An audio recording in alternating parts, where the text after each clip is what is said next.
গতকাল রিপাবলিক বাংলার সাংবাদিক সন্তু পানকে যেভাবে অ্যারেস্ট করা হয়েছে এবং সারা রাত তাকে খেতে দেওয়া হয়নি, তার সঙ্গে ঠিকঠাক ব্যবহার করা হয়নি, কি বলবেন?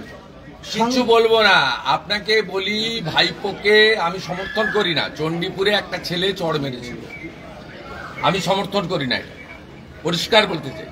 কিন্তু সেই ছেলেকে রহস্যজনকভাবে বাচ্চা ছেলেকে মরতে হয়েছে এবং তার মাকে পরিবারকে আমরা সাহায্য করতে চেয়েছিলাম।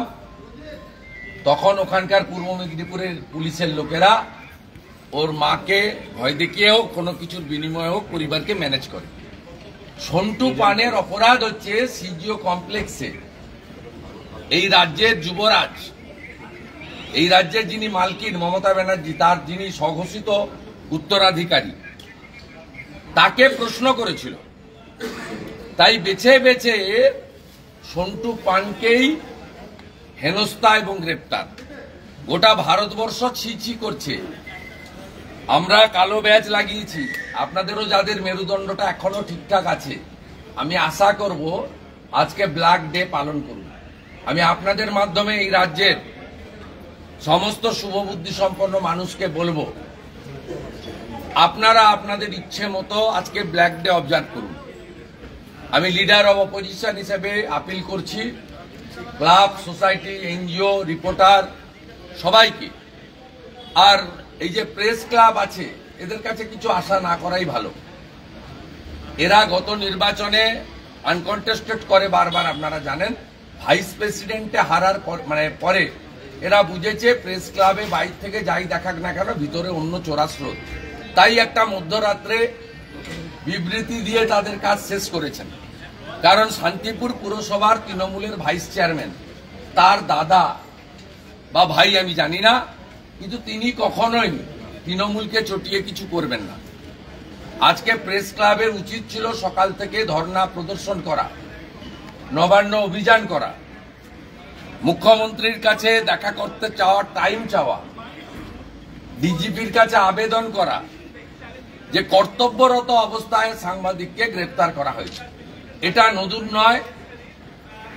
আমাদের এই রাজ্যে বহুল প্রচারিত অনেকগুলো চ্যানেলের সাংবাদিককে, এডিটরকে কলকাতা ছেড়ে মুম্বাইতে 19 দিন লুকিয়ে থাকতে হয়েছে। আমি নাম বলতে চাই না। ইউটিউবারদের কি অবস্থা করেছে, শফিকুল সাহেব থেকে, সন্ময়দা থেকে, ভাই শুদ্ধশীল থেকে, মানবকে কিভাবে জেল খাটিয়েছে, কিভাবে পৌলমী বোনকে নোটিশ করা হয়েছে, অসংখ্য ইউটিউবারদের বিরুদ্ধে কিভাবে মামলা করা হয়েছে, সন্ময় ব্যানার্জিকে পুরুলিয়ায় তুলে নিয়ে গিয়ে আক্রমণ করা, শফিকুল সাহেবকে আর্ম কেস, গ্যাঁজার কেস দেওয়া, এরা কি করেনি। এবং সম্প্রতি আপনারা দেখবেন দুটো জিনিস পশ্চিমবঙ্গ পুলিশ কিভাবে নেকেডলি ধরা পড়েছে। একটা হচ্ছে এনসিডব্লিউর যে বক্তব্য, তাকে মিসকোট করে সাংবাদিকদেরকে নোটিশ পাঠানো হয়েছে সব বড় হাউসকে। এবিপি আনন্দ নোটিশ পেয়েছে, নিউজ 18 নোটিশ পেয়েছে, রিপাবলিক তো নোটিশ পেয়েছে, সব চ্যানেল, TV9 নোটিশ পেয়েছে। আমি দায়িত্ব নিয়ে বলছি, সন্দেশখালী থানা থেকে নোটিশ দেওয়া হয়েছে, সিনিয়র রিপোর্টার্সদের, জার্নালিস্টদের দেওয়া হয়েছে। পরে যখন এনসিডব্লিউ কে মিসকোট করা হয়েছে, তারা যখন ক্লারিফাই করে তাদের বক্তব্য দিয়ে এক্স হ্যান্ডেলে দিয়েছে, তখন এই পুলিশ বাধ্য হয়েছে ওই আগের পোস্ট থেকে সরে আসতে। এবং গত পরশুদিন একজন মহিলাকে, তাকে বলা হচ্ছে তিনি শারীরিকভাবে, আমি ভাষাটার বলছি না, শারীরিকভাবে নির্যাতিত, যেটা আমাদের নর্মস অনুযায়ী, সুপ্রিম কোর্টের গাইডলাইন অনুযায়ী যার মুখ দেখানো যায় না, তার মুখ দেখিয়ে পুলিশ রাজ্য পুলিশের হ্যান্ডেলে পোস্ট করেছে। আমাদের রাজ্য সভাপতি যখন এনসিডব্লিউ কে কমপ্লেন করেছেন, কালকে সকালবেলা সেই পোস্ট তারা নিজেরাই তুলে নিয়েছে। চুরি করছে এবং হাতে নাতে রাজীব কুমারের নেতৃত্বে এই মমতা পুলিশ ধরাও করছে। স্বাভাবিকভাবে আজ সময় নষ্ট না করে আমরা যাই ডিভিশন বেঞ্চের অর্ডারের উপরে, যেখানে আটকাবে আটকে থাকবো। ডিভিশন বেঞ্চে ওনারা যাবেন কিনা আমি জানি না, আমি যেটুকু শুনেছি বলছি। গেলে যেতে পারেন, আমার কোনো অসুবিধা নেই। ডিভিশন বেঞ্চ যদি স্টে দেয় আমি ওখান থেকেই ব্যাক করে আসব। আর ডিভিশন বেঞ্চ যদি স্টে না দেয়, এন্টারটেন না করে, লিভ না দেয়, তাহলে আমাকে যদি বেআইনিভাবে বাধা দেওয়া হয়, আমি ফিরেই মহামান্য বিচারপতি যিনি রায় দিয়েছেন কৌশিক চন্দ্রের এজলাসে আসব।